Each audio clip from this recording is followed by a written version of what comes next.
Good evening and welcome back to Sports Talk ATL. I am Chase Earl, joined by Jake Gordon. Bijan Robinson, we talked about him not getting a touch in the first half. Only got one touch, which oddly came on the last drive. Almost, I know Alex mentioned the thing about gambling, how if there's no touches, that the tickets would be swiped. But if there's one touch, the tickets don't get swiped, which is crazy. I didn't even think about that. But then I'm sitting there and I'm like, why in the hell did he get a touch? Why in the hell did he get a touch? And these are questions that are going to be asked. You know, if they're going to be asked, because gambling is now such a huge part of sports, especially the NFL. And I thought that was like a crazy way to think about it. Yeah, well, the questions are going to be coming from the NFL. And before I get on this, I'm really glad you brought this up because something that really pisses me off is I see coaches and players saying, well, oh, we don't care about your parlays. All right, well, you guys took the money from the NFL and it's making the salaries go up. So you better start caring about them.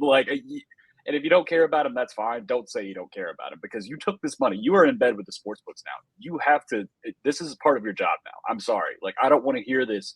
Oh, I don't care about your parlay. Buddy, it's making the salary cap go up. I don't know what to tell you. DraftKings is on every single commercial break. FanDuel, every commercial break. It's just part of the league now.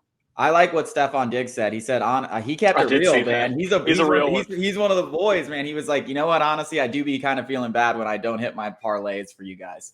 So I thought that was hilarious.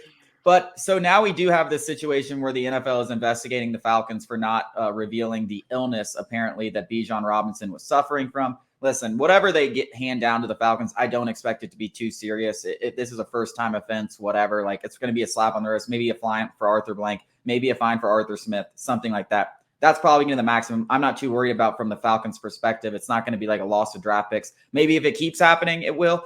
But I think the big reason that the NFL has to be a little more stringent on these things is because of the gambling aspect, is because people need to know if guys are healthy or not going into games. You have so many people. I guarantee you there were hundreds of thousands of people that had Bijan Robinson tickets in some form or capacity. Was there Underdog had a promotion for over half a rushing yard. I saw that. So you probably have 100,000 people with something on Bijan Robinson, whether it's Prize Picks, whether it's DraftKings, FanDuel, all combined, some sort of rushing yard prop, some sort of thing. So these have to be well known to everybody. So I think that's the big reason why you're seeing the NFL step in. I don't know if this is 3 years ago, the NFL ever steps in here. I really don't. Now, maybe they do because it has been a rule, but it's not a rule that they've had to strictly enforce. But now they kind of have to, with the fact that everyone is gambling on these things and every single thing is gambled on: receiving yards, rushing yards, everything.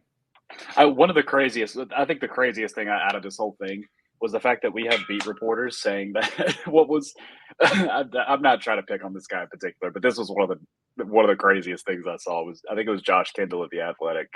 When somebody asked him, they were like, why haven't we seen Bijan in the first two drives? He's like, well, he's not a great matchup. What are you talking about, dude? What do you mean? Dude, I know. I saw a lot of people when they were speculating and they didn't want to say he was sick or he was injured or something was wrong, which once he didn't get a single touch in the first half, I didn't even need to see the halftime report because it was obviously, but yeah, people saying like, oh yeah, he's just trying to keep him off guard. It's like keeping who off guard by keeping your best offensive player off the field. That is some 4D stuff. Yeah, I mean, talk about Bill Belichick. Literally, we talk about the big bat Bill Belichick. What has he done for the last 20 years? Why has he been so successful? Take the best player off the offense's field. That's what he does. He takes them away. Oh, Arthur Smith just got this brand idea. He's like, I'm going to take him away myself. Now you can't take him away. Ha, gotcha. What are we like? How is that? How could you possibly be thinking that in your football brain? But it is Arthur Smith, so maybe he's just taught us some crazy stuff. I mean, Arthur Smith, he has a habit of not using his best players. So I guess anybody, Kyle Pitts has 4 career touchdowns. So I guess it wouldn't be too crazy for his standards. But yeah, no, I wouldn't be surprised if the NFL gave the Falcons a little slap on the wrist too, because somebody else, I can't remember who pointed this out. It was a great point though, but they were like, Kyle Pitts has been limping around all season. We haven't seen him have an injury designation yet. Yeah, and I mean, it's definitely Arthur Smith. That is his MO. He definitely is going to give away as little as possible. He doesn't talk about injuries. He doesn't disclose how serious they are. That's fine, but also that's just against the league rules. That's just how it is. Yeah, I agree. I agree. I mean, listen, when we were talking before the year, when we had a little birdie tell me in the ear that Kyle Pitts wasn't right coming into the season. And so when we were talking about season over-unders and stuff like that, I kept saying, hey, listen, Falcon fans aren't going to like this, but take Kyle Pitts unders on everything.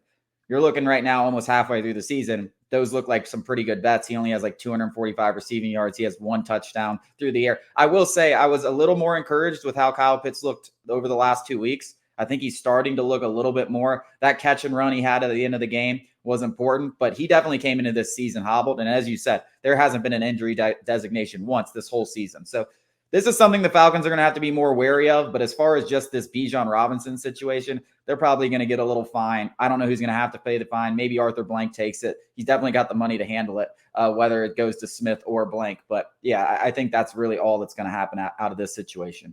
Yeah, I was just a little disappointed too because Bijan Robinson, he gets me out of bed on Sundays, man. I love that guy. He's just it's so fun to just have like just a stupid good player no matter what position it is. Like, I mean, even if it's like a left tackle, like if you just have Trent Williams, like, it's just so much fun to have a guy who just transcends like the league like that.